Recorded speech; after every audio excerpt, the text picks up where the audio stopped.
Nusantara, kepulauan terbesar di dunia, dengan anugerah sumber daya alam yang sangat melimpah. Tempat tumbuhnya beragam budaya manusia, serta berkembangnya peradaban khas Indonesia. Suku-suku bangsa penghuni Nusantara memiliki ikatan yang kuat dengan hutan. Karena hutan adalah sumber penghidupan bagi mereka. Hutan di Kepulauan Nusantara menyediakan pula kayu-kayu berkualitas tinggi. Satu di antaranya adalah kayu jati. Kayu keras ini berasal dari pohon-pohon jati yang tumbuh subur di Pulau Jawa. Pohon-pohon berbatang besar yang mampu hidup hingga ratusan tahun.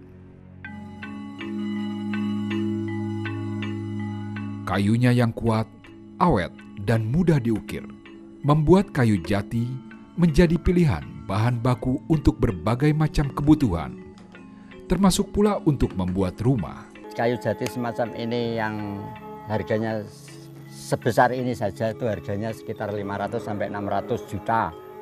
Kemudian sudah kalau jadi rumah ini harganya sekitar 1 miliar. Di Pulau Jawa, kayu jati tak hanya menjadi kayu biasa. Kayu jati menjadi simbol martabat yang tertuang di dalam rumah adat.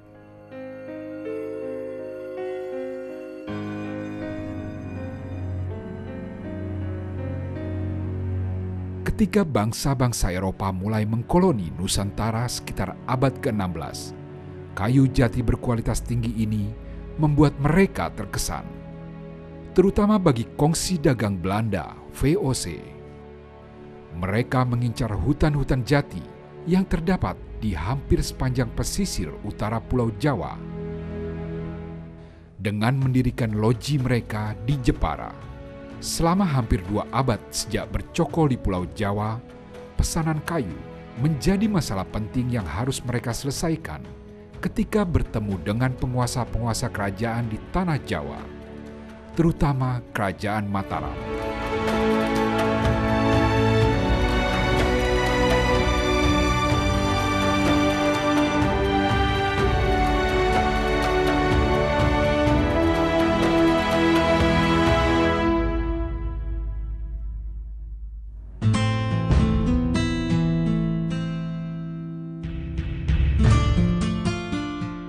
Jojogan adalah kampung kecil yang terletak di kaki Gunung Sumbing, di bagian tengah Pulau Jawa.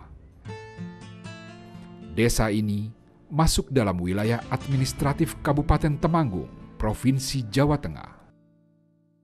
Di kampung ini masih terdapat rumah adat khas Jawa dengan arsitektural sederhana yang dibuat dari kayu jati.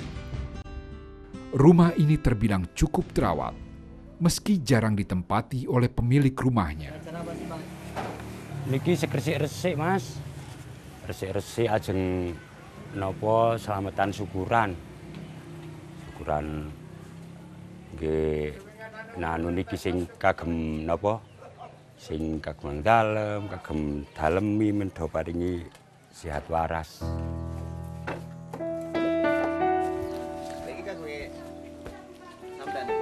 Senes Mas, niki sing kagungan niki, riyen. Niki. Kula niku mung sak nganu Mas. Mung sak numpang nunggokake Mas, niki sing kagungan. Niki terus mriki niki sedo diwariske putrane. Putrane Kang Asma Pak Bambang Handoyo. Terus Pak Bambang Handoyo sedo dereng sempet diwariski ting putrane, karena putrane niku mboten nate kundur Mas makarya teng Jakarta.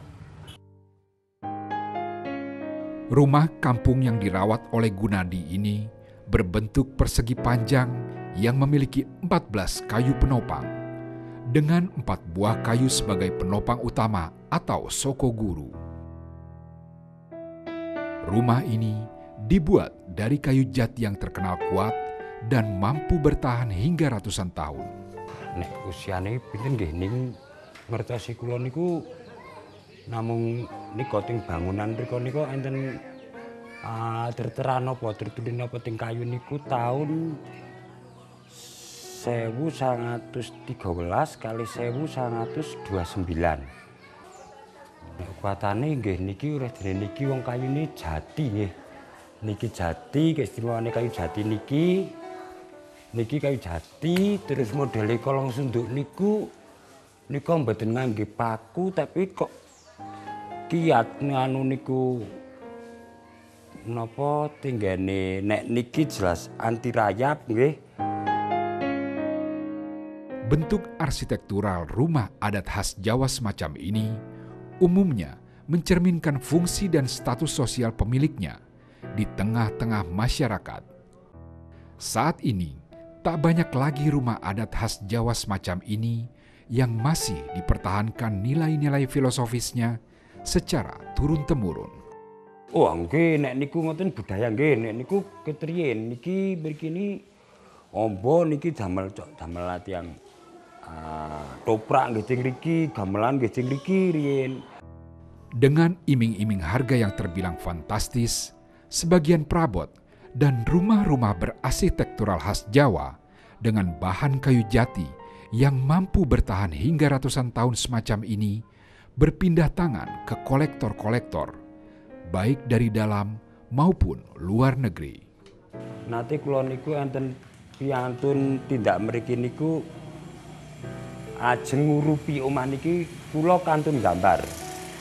Bentuk rumah sakarepe angko rak dibangunke tapi kula ora kena milik niki wujud kayu ting niki berarti tuker niku kayu niku kalih bangunan sing jeng damelke nganu kiambake niku.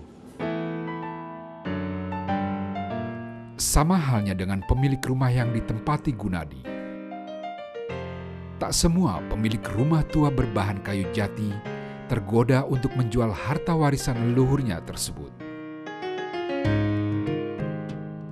Termasuk pula keluarga Modrik yang tinggal di kota Kudus, Provinsi Jawa Tengah. Meski tak dijual, rumah milik keluarga Modrik ini berulang kali ditawar para pemburu rumah antik. Bahkan rumah yang terletak di Jalan Menara, Kauman, Kota Kudus ini pernah ditawar hingga 8,5 miliar rupiah. Cuma kok bagus gitu tok ya. Nah, ini disenengi dijual ndak dijual. Nanti saya tidur di mana? Oh iya. Diperkirakan kayu jati telah menjadi bahan baku pembuatan berbagai macam kebutuhan penghuni Pulau Jawa sejak abad ke-6 Masehi. Kayu jati tak hanya menjadi bahan baku pembuatan rumah. Kayu jati juga menjadi bahan baku pembuatan benteng-benteng dan kapal-kapal laut. Kita bisa menduga sebelum terbentuknya sistem kerajaan, alam ini kan menjadi milik masyarakat yang tinggal di situ. Artinya ini menjadi komunal property rights gitu, bukan menjadi hak penguasa atau hak individual. Hukum adat kan semua sumber daya alam itu kan milik bersama. Ini ada kerajaan, diciptakan sistem birokrasi, lalu ada pembagian tugas yang mengurusi, ada hulu air, ada tua guru, nah itu yang menguasai hutan misalnya. Nah di situ lalu persoalan sumber daya ya di bawah kontrol pemerintah, kerajaan, dan masyarakat tentu agak berbeda dengan sistem negara modern ya mengenai soal hak milik ini. Zaman kerajaan tentu kebebasan penduduk untuk memanfaatkan hutan itu jauh masih lebih bebas karena penduduk masih sedikit, sumber dayanya masih melimpah. Saya kira belum menjadi masalah. Itu luar biasa. Jadi tidak seperti kayu besi yang memang kuat, keras, tetapi tidak mudah dikerjakan. Kalau jati adalah keras, awet, mudah dikerjakan. Sehingga zaman-zaman Majapahit saya kira di abad-abad 11-12 kapal-kapal itu sudah menggunakan jati. Nah karena apa? Karena memang dikerjakannya itu bisa dengan mudah. Meski kayu jati melimpah di Pulau Jawa, tanaman dengan nama Latin Tectona grandis ini masih diperdebatkan asal-usulnya. Sebagian orang percaya jati adalah pohon asli Indonesia. Namun sebagian lain lebih percaya jika pohon jati adalah tanaman yang didatangkan dari India. Jati di Jawa itu asli. Paham yang kedua adalah jati di Jawa itu adalah jati yang didatangkan, yang exotic species namanya. Saya termasuk paham yang kedua. Nah, paham yang mengatakan jati itu asli karena memang ada bukti bahwa di Jawa ini ditemukan fosil. Hanya fosil ini sebagaimana yang ada di Museum Kehutanan di Manggala, kemudian juga ada pasang di museumnya Taman Mini, itu ada fosil yang saya juga belum tahu karena belum ada penelitian, apakah fosil itu sebetulnya Tectona grandis, nama Latin dari jati, atau fosil Surya javanica yang asli di Pulau Jawa. Jadi Surya javanica itu kayu meranti, jenis-jenis kayu Kalimantan, tetapi asli di Jawa. Itu masih ada sampai sekarang ada di Nusa Kambangan, secara alami masih ditemukan di sana. Lah yang exotic spesies seperti yang saya pahami itu memang jati itu asalnya atau sebarannya itu dari India, turun ke Thailand, turun ke Myanmar, ke Vietnam, tapi hanya sampai di situ. Tidak ada di Sumatera, nggak ada di Semenanjung Malaysia, tapi ada di Jawa. Nah ini lucu sehingga kalau paham yang saya saya percayai itu berasal dari India, jati kita itu. Pada saat agama Hindu dibawa oleh orang-orang Hindu di abad-abad ke-6 dan ke-7 di Jawa, bersamaan dengan berdirinya Candi Borobudur, Candi Prambanan itu.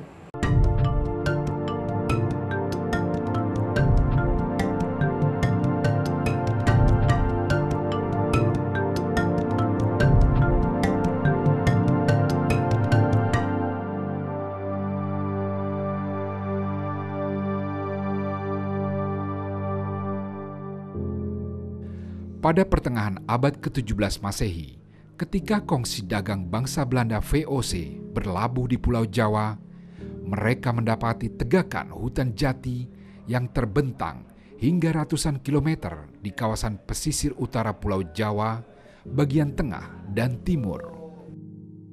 Melihat kekuatan, keawetan, dan keindahan kayu jati, pedagang Belanda pun tertarik untuk menjadikan kayu jati sebagai bahan baku dan komoditas dagang mereka.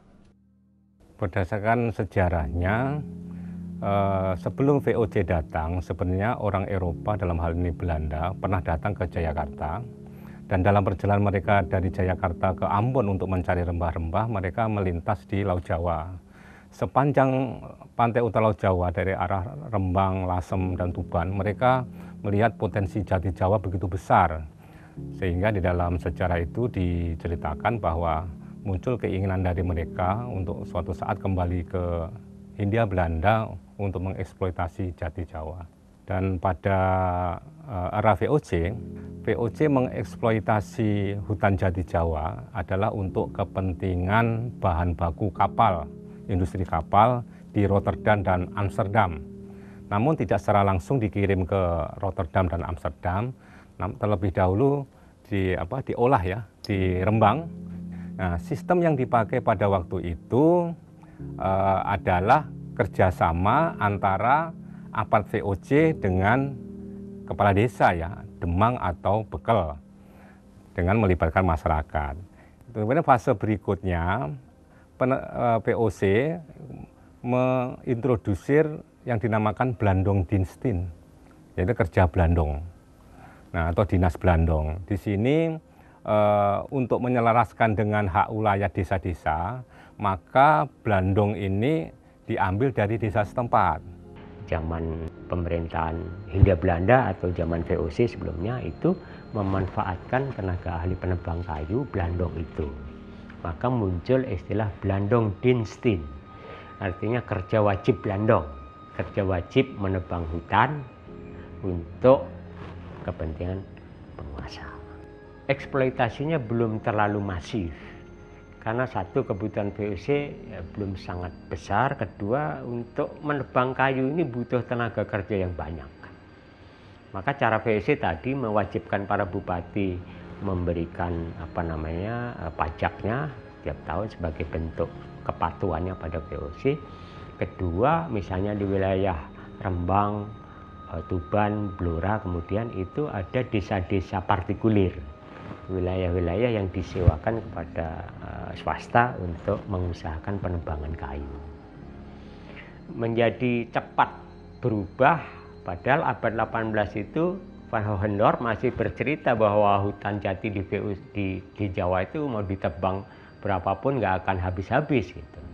Tapi kita saksikan masuk abad 19, hutan jati sudah mulai habis di pantai, kemudian bergerak ke pedalaman. Pohon ini adalah salah satu sisa hutan jati di Pulau Jawa dari zaman VOC. Jati denok ditanam sekitar 350 tahun yang lalu. Saat ini, jati denok tumbuh menjulang hingga 38 meter. Diameternya pun berkembang hingga mencapai hampir 8,5 meter. Denok seperti raksasa di tengah hutan jati Randu Blatung, Blora, Jawa Tengah. Meski VOC melakukan penebangan secara besar-besaran, namun sejak era Gubernur Jenderal Willem Arnold Alting pada tahun 1780 sudah ada kewajiban VOC untuk menanam kembali benih pohon jati. Tahun 1787 itu sudah ada kewajiban bahwa hutan jati itu harus ditanami 100.000 biji per tahun. Ketika VOC bangkrut dan bubar pada 31 Desember 1799, hutan jati diserahkan kepada pemerintah Belanda. Daendels yang diserahkan mandat sebagai gubernur jenderal di Jawa segera melakukan perbaikan dalam mengelola hutan jati Jawa. Untuk merehabilitasi dan menjaga kelestarian hutan jati Jawa, Daendels membentuk organisasi Jawatan Kehutanan. Hutan sebelumnya itu kan bukan satu-satunya atau tidak dipandang sebagai sumber daya yang menguntungkan dibanding misalnya tanaman ekspor ya. Itu kan zaman kultur stel kan orang orientasinya kan itu menanam tanaman-tanaman yang laku di pasar global. Kayu jati penting untuk mendukung infrastruktur itu, bikin bangun pabrik, jembatan, jalan, lain-lain itu untuk kepentingan itu. Nah, tapi dalam perjalanannya kemudian hutan ini awalnya belum di-manage dengan baik. Ya pokoknya masih tradisional aja lah, ditebangi, ya habis ya biarkan saja. Toh tadi ada anggapan hutan nggak akan habis ditebang berapapun gitu. Tapi ternyata juga melihat kenyataan lah hutan lama-lama habis kalau begini. Nah baru tahun 1840-an sekian itu didatangkanlah ahli-ahli manajemen kehutanan dari Eropa. Bagaimana mengelola hutan yang berkelanjutan lah konsepnya sekarang ya. Bagaimana supaya tidak punah. Nah sejak itu lalu ada manajemen kehutanan, hutan di bawah Departemen Pertanian dikelola dengan baik karena ini aset yang juga laku dijual. Jadi Daendels ini dalam perspektif pembangunan kehutanan merupakan seorang gubernur jenderal yang sangat berjasa sekali. Karena beliau melakukan 4 hal, yaitu yang pertama beliau menerbitkan peraturan-peraturan kehutanan tentang pengelolaan hutan. Salah satunya yang menjadikan dasar dari pengelolaan hutan di Jawa ini adalah keputusan tanggal 26 Juni tahun 1808 yang boleh dikatakan itu sebagai bos reglemen pertama ya. Nah, kemudian berikutnya beliau juga membentuk organisasi pengelolaan hutan yang dikenal dengan nama Boswesen. 3 tahun berkuasa, pada tahun 1811 pemerintahan Daendels digantikan oleh pemerintahan sementara Inggris yang dipimpin Sir Thomas Stamford Raffles. Namun sayang, Raffles tak melanjutkan sistem pengelolaan hutan yang dibuat oleh Daendels. Bahkan di tangannya, hutan jati diserahkan kembali pengelolaannya kepada kekuasaan residen tempat hutan jati berada. Raffles dengan tegas melarang masyarakat untuk memanfaatkan hutan. Tak hanya itu, nasib buruh penebang kayu atau blandong semakin menyedihkan. Dokumen yang saya baca, itulah jenis kerja paksa, kerja wajib yang paling berat dan paling menderita bagi orang Jawa. Karena pekerjaan menebang kayu itu luar biasa berat. Gajinya bukan gaji, itu sekedar untuk bertahan hidup, upahnya sangat rendah, hanya sedikit beras dan garam untuk lauknya, nggak ada lauk-lauk yang lain, hanya beras dan garam lauknya gitu, nggak ada upah yang lain karena ini kerja wajib gitu ya. Bayangkan kalau orang menebang kayu itu mulai dari menebangnya, kemudian memotong-motongnya, mengangkut ke tempat penampungan sementara, bisa kalau itu dekat pantai ya ke pinggir pantai, kalau dekat Bengawan Solo ya ke pinggir Bengawan Solo, dari tengah hutan ke Bengawan Solo itu luar biasa berat. Maka tidak hanya tenaga petani, kalau punya sapi ya sapinya harus dipekerjakan, kerbau ya kerbau, menarik sangat jauh dan berat. Di tengah rongrongan penguasa VOC, ada fenomena unik di kota Kudus, Jawa Tengah. Pada tahun 1810, Jati menjadi simbol perlawanan para pedagang pribumi atas hegemoni penguasa VOC. Dengan bahan baku kayu jati, mereka membuat rumah megah dengan hiasan ukiran-ukiran yang indah. Sebetulnya justru perdagangan yang maju itu adalah oleh kelompok kaum Islam gitu ya, kaum Islam terutama yang diawali oleh Sunan Kudus itu, sehingga untuk membangun eksistensi dirinya yang tadi kaum pedagang itu cenderung disepelekan, cenderung diremehkan oleh kaum kolonial, maka satu upaya untuk membantu eksistensi diri salah satunya adalah diwujudkan dengan bentuk bangunan itu. Maka dalam rumah adat Kudus itu biasanya adalah di samping ornamen-ornamen yang unik itu biasanya dikelilingi dengan bangunan-bangunan pagar yang tinggi-tinggi. Itu sebagai satu bentuk ya modeling keraton-keraton yang biasanya juga dibangun dengan tinggi.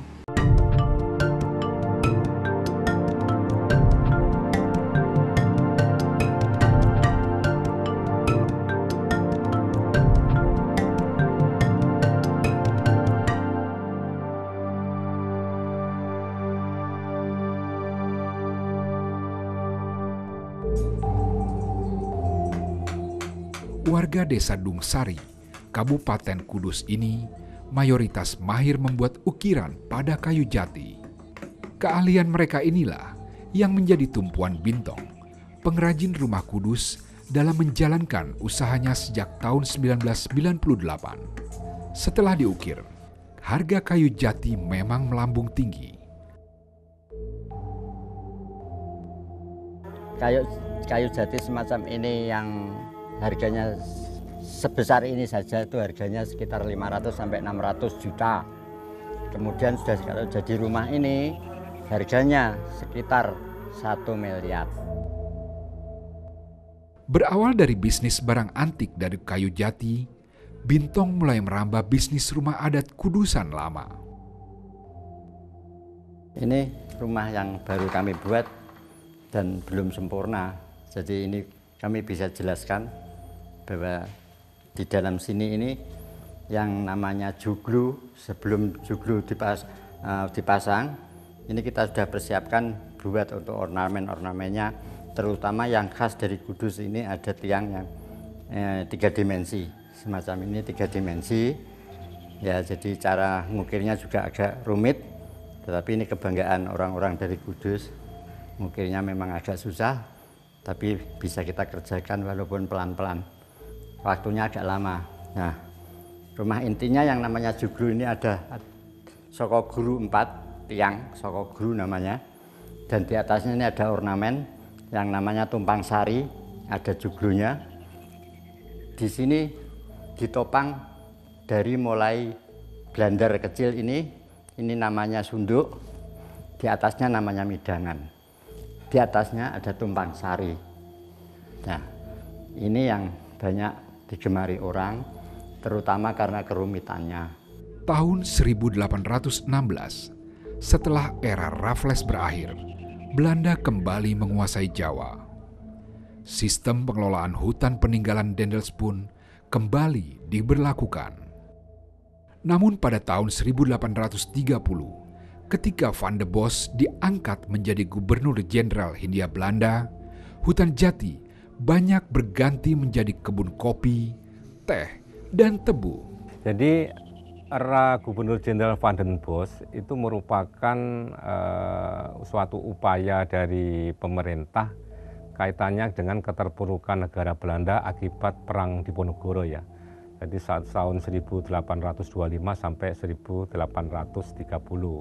Gubernur Jenderal Van den Bos ini diintrodusir suatu sistem yang dinamakan tanam paksa, di mana hutan jati ini akhirnya menjadi salah satu ranah untuk penanaman komoditas-komoditas yang sangat diperlukan dan sangat laku di pasar Eropa. Jadi untuk nanam kopi, jadi banyak hutan jati itu dikorbankan untuk tanaman-tanaman kopi. Selama tanam paksa, kebutuhan kayu semakin meningkat. Misalnya untuk membangun los tembakau, pengeringan tembakau, gudang tembakau kan butuh kayu yang sangat banyak itu. Dari jenis yang kecil-kecil sampai yang besar. Juga misalnya untuk membangun jembatan, untuk membangun bangunan-bangunan yang lain itu terus meningkat. Nah, meningkatnya kebutuhan ini kan berarti juga meningkatkan permintaan pemerintah terhadap tenaga kerja. Dan sekaligus juga berarti hutan semakin banyak yang ditebang gitu. Itu yang terjadi. Baru nanti periode kemudian bersamaan dengan liberalisme sistem ekonomi Hindia Belanda, swasta mulai masuk. Kekuasaan Belanda di Indonesia akhirnya runtuh dalam 10 hari invasi Jepang. Jadi ketika Jepang masuk bulan Maret 1942 itu adalah masa chaos, di mana selain adanya politik bumi hangus, yang termasuk juga di dalamnya itu adalah bumi hangus oleh Belanda terhadap fasilitas-fasilitas kehutanan. Kemudian Jepang juga tidak mengatur atau tidak menguasai di awal-awal Jepang masuk. Sehingga pada waktu itu, hutan itu seolah-olah menjadi penguasaannya bupati. Dan produksi hasil hutan itu merupakan hasil dari suatu daerah dan harus masuk ke kas suatu kabupaten. Itu sejarahnya seperti itu. Dan kemudian karena Jepang dalam masa itu adalah menghadapi Perang Asia Timur Raya ya, jadi banyak sekali produksi-produksi yang terkait dengan atau hal-hal yang terkait dengan masalah kehutanan ini diarahkan kepada untuk mendukung perang mereka gitu. Jadi bisa dilihat di awal-awal departemen yang membawai kehutanan di masa Jepang atau RTZ itu di awalnya adalah di bawah departemen ekonomi, kemudian dirubah lagi RTZ itu di bawah Departemen Perkapalan, kemudian terakhir masalah kehutanan itu dimasukkan di bawah Departemen Produksi Kebutuhan Perang. Artinya bahwa memang hutannya hanya dieksploitasi untuk kepentingan itu. Di awal-awal kemerdekaan setelah Jepang kalah oleh Sekutu, maka oleh pemerintahan transisi, waktu itu juga Jepang, dibentuklah Jabatan Kehutanan. Kemudian di era tahun 46 itu dibentuk Jabatan Kehutanan. Kemudian tahun 47 Jabatan Kehutanan itu pindah ke Yogyakarta. Kemudian tahun 49 masih belum settle. Nah, disitulah masih berproses tuh Jabatan Kehutanan di era-era tahun 46 sampai 49. Sehingga akhirnya Jabatan Kehutanan itu eksis dan berkantor pusat di Bogor. Seperti inilah gambaran hutan jati sekarang. Hutan seluas 33.000 hektar yang dikelola perusahaan negara perhutani ini terletak di daerah Randu Blatung, Blora, Jawa Tengah. Hutan ini hanya menjadi bagian kecil hutan jati di Pulau Jawa yang luasnya mencapai 1,2 juta hektar. Dengan PP nomor 15 tahun 1972 didirikan Perusahaan Umum Kehutanan Negara atau Perum Perhutani dengan wilayah kerja bekas PN Perhutani Jawa Timur dan PN Perhutani Jawa Tengah. Kemudian pada tahun 1978 dengan PP atau Peraturan Pemerintah nomor 2 tahun 1978, pemerintah memasukkan kawasan hutan yang merupakan wilayah kerja dari Dinas Kehutanan Jawa Barat yang diserahkan dulu dengan PP nomor 64 tahun 1957 menjadi bagian dari Perhutani, yaitu Unit 3 Jawa Barat. Jadi saya melihat tidak semata-mata kepada hutan jatinya ya. Jadi keinginan dari pemerintah bahwa mengingat berbagai kekhasan daerah dan kepentingan ekologi yang terkait dengan kelestarian hutan dan kepentingan masyarakat, maka untuk wilayah-wilayah tertentu, maka pengelolaan hutan itu bisa dilimpahkan kepada badan usaha milik negara, baik yang berbentuk perum atau persero atau bahkan perjan.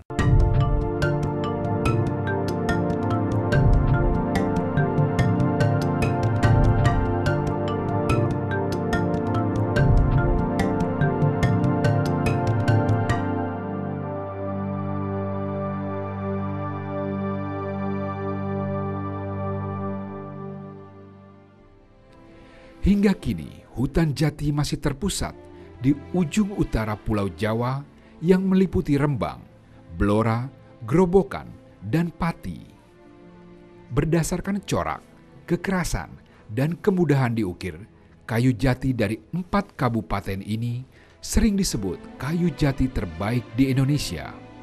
Jadi sejak ini berdiri sudah ditunjuk HARA. Ya, HARA itu status kayu, jadi ada vinir, hara, industri lokal. Ini potongan kedua dan ketiga masih masuk hara karena seratnya lurus. Setelah ketiga nanti bisa dilihat puntiran seratnya, terus kemudian mata kayunya. Kalau tidak masuk hara masih masuk industri. Terus sampai akhirnya masuk lokal. Nah itulah pengelolaan pertama dari status. Pengelolaan kedua dari panjang. Prinsipnya sepanjang-panjangnya tidak turun diameter, itu yang harus dipotong. Tetapi batas di daerah itu hanya 2,9 meter. Di atas 29 harus minta izin karena pesanan khusus. Jadi orang perlu 3 meter up, itu ke Semarang kita bikinkan di sini. Tapi kalau nggak ada ya kita bikin reguler, potongan reguler. Paling tinggi 2,90. Itu dari aspek panjang. Ini adalah daur akhir kayu jati. Untuk mendapatkan kayu jati seperti ini, dibutuhkan waktu 50 hingga 100 tahun dengan perawatan intensif dan penebangan terencana.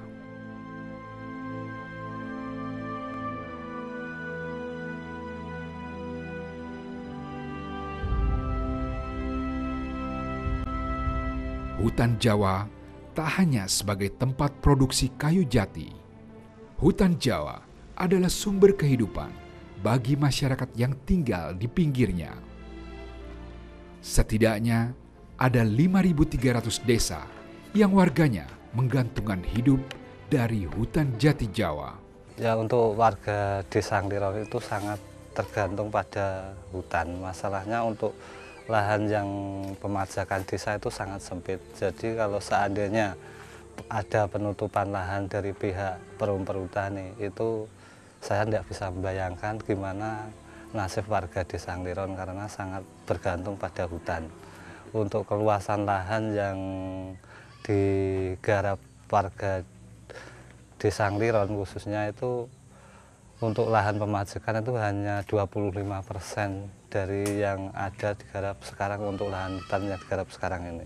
Jadi harapan dari warga itu perhutani istilahnya tidak memberi larangan untuk penggarapan. Jadi untuk kalau ada larangan itu mungkin suatu problem besar bagi warga kami. Mayoritas petani yang di sini kan tidak punya lahan di desa untuk pemajakan, tidak punya. Emang pekerjaannya emang petani, tapi kan tidak punya lahan, jadi ikutnya untuk lahannya itu ikut numpang di lahan perhutani.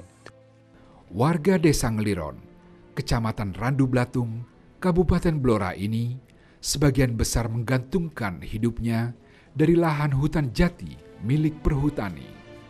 Mereka menanam berbagai komoditas seperti jagung dan empon-empon di sela umur daun pohon jati. Bentuk kerjasamanya baik itu kerjasama di dalam kawasan hutan maupun di luar kawasan hutan. Di dalam kawasan hutan kita meliputi kegiatan tanaman, kegiatan produksi, kegiatan pelindungan sumber daya hutan maupun kegiatan pemeliharaan hutan.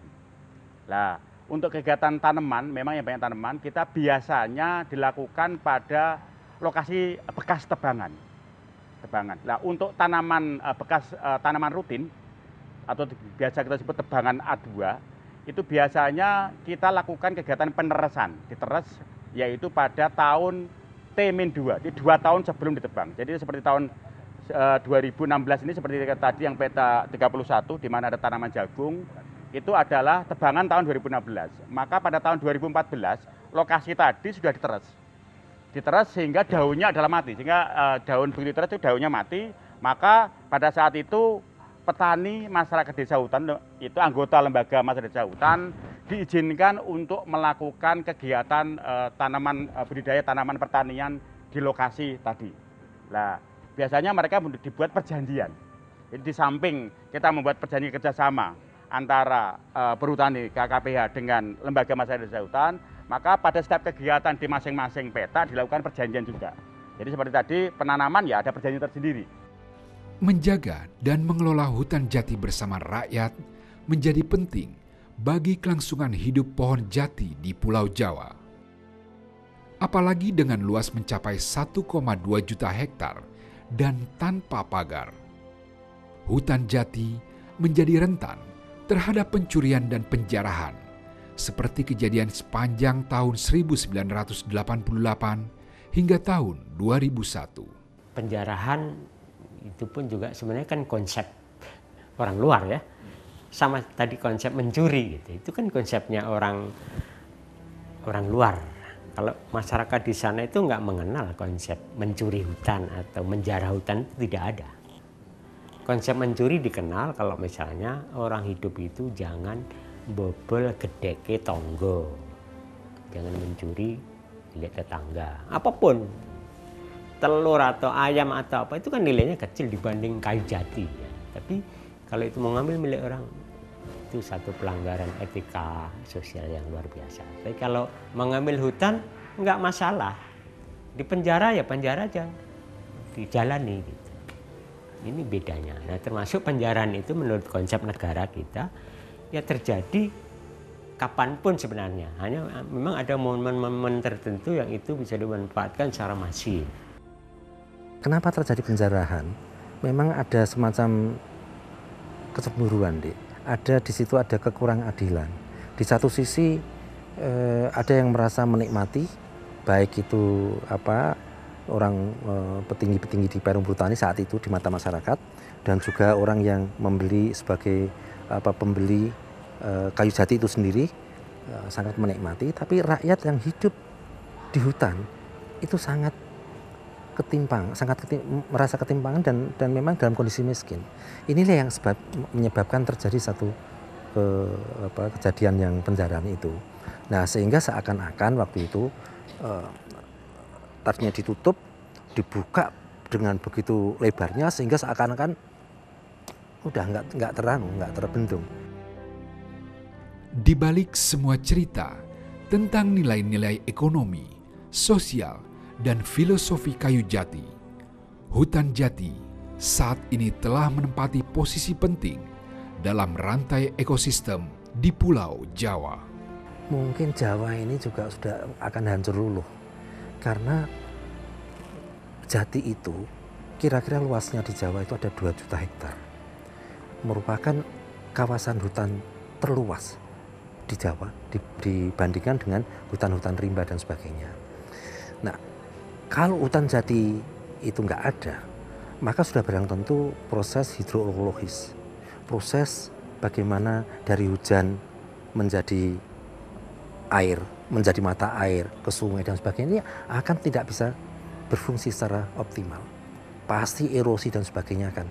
Sekarang saja dalam kondisi seperti ini saja menurut saya juga belum optimal karena memang kondisinya masih belum tertata kembali. Oleh karena itu pengelolaan hutan jati Jawa ini memang seharusnya dilengkapi dengan ya kombinasi antara produktivitas dan juga konservasi. Bagaimana di dalam hutan itu ada bagian-bagian yang memang dikonserv tidak hanya dengan jati yang menggugurkan daun tapi dengan pohon-pohon yang daunnya tidak gugur.